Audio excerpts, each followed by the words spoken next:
Good Morning Business, le grand entretien.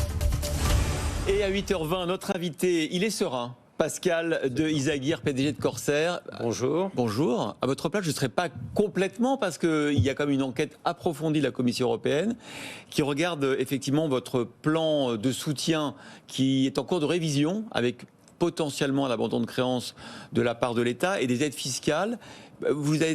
Vous êtes entré sur ce plateau et vous nous avez dit, à Laure et moi, que vous étiez serein. Pourquoi vous êtes serein ? Alors, je suis serein parce que d'abord, bon, ça n'est pas une surprise, hein, c'est une étape qui est purement technique et procédurale. Donc, c'est une procédure classique. Vous savez que... Classique, mais dans l'ouverture d'enquête approfondie, les attendus de la Commission sont un peu sévères. Alors, les attendus sont assez classiques aussi, parce que si vous lisez toutes les précédentes notifications pour des cas similaires, ce sont toujours les mêmes sujets qui sont soulevés là par la Commission. Notre réponse est prête. On est parfaitement aligné avec l'État français.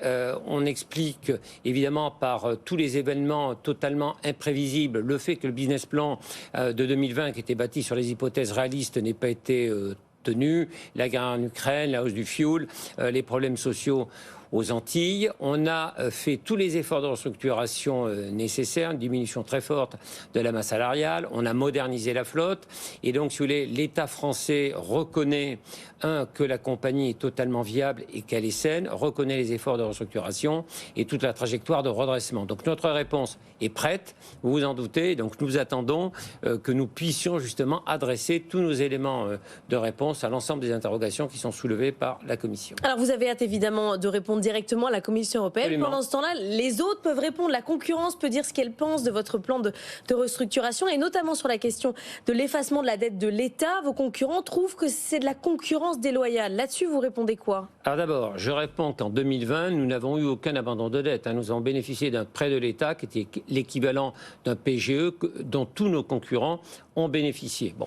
Et là, effectivement, nous demandons un abandon de dette parce que, comme je le dis, la compagnie est totalement viable, mais effectivement, il y a un sujet qui est le remboursement de la dette du Covid. Et nous considérons que, compte tenu de tous les efforts de restructuration, le droit communautaire nous permet de solliciter ce type d'aide. Les aides fiscales dont on parle, ce sont des aides qui sont réservées à l'ensemble des transporteurs qui desservent des lignes ultramarines. Donc, ce n'est pas une spécificité là pour Corsair. Et certains de nos concurrents en ont très abondamment bénéficié. Bon, alors la situation de Corsair aujourd'hui, c'est vrai qu'elle est meilleure qu'il y a quelques mois. Oui, elle est bien meilleure. Votre chiffre d'affaires a progressé de 15% sur le premier semestre qui s'est ouvert au 1er octobre. Absolument. Après une progression de 38% l'année précédente, donc nous avons atteint un chiffre d'affaires record. Ouais, donc du coup, pourquoi est-ce que vous avez besoin qu'on abandonne des créances ? Parce que y a le sujet du remboursement de la dette. Nous ne sommes pas la seule entreprise. Nous sommes arrivés dans le Covid avec zéro dette. Bon, là, effectivement, on demande simplement d'être soulagé en quelque sorte de cet effort. C'est pas spécifique à la compagnie Corsair. Mais c'est quoi la suite du coup ? Vous allez renégocier ce plan avec la Commission européenne, peut-être passer à un étalement, vous allez donner argument contre argument. C'est quoi votre calendrier ? Écoutez, là, le calendrier, c'est que nous attendons la parution au journal officiel de la notification. C'est pas une décision, c'est juste une notification.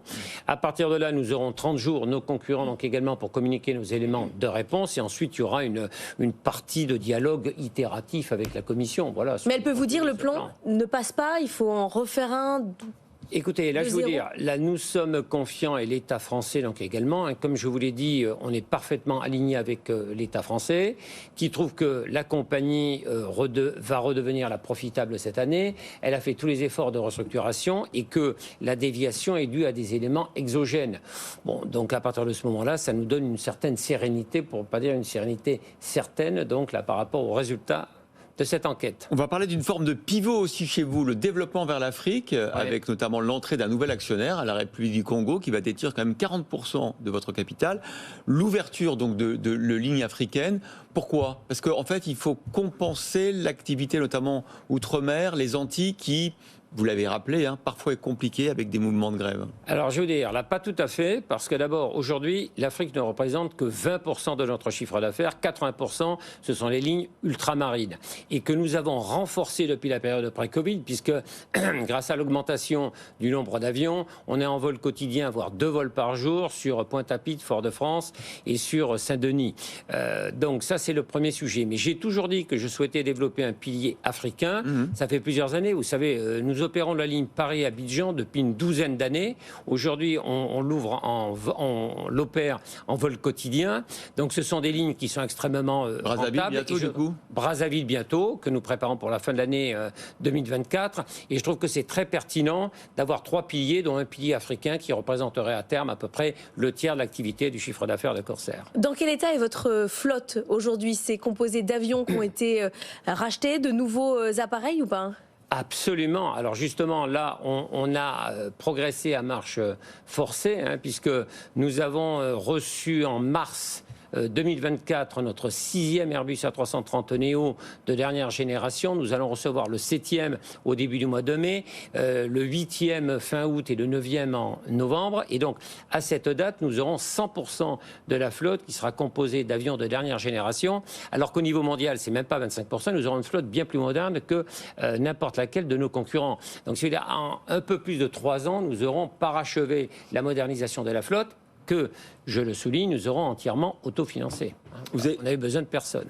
Vous avez évidemment beaucoup, fait quasiment toute votre carrière dans le transport aérien. Il se transforme en le tourisme un peu. Et le tourisme, voilà. C'est vrai. Ouais.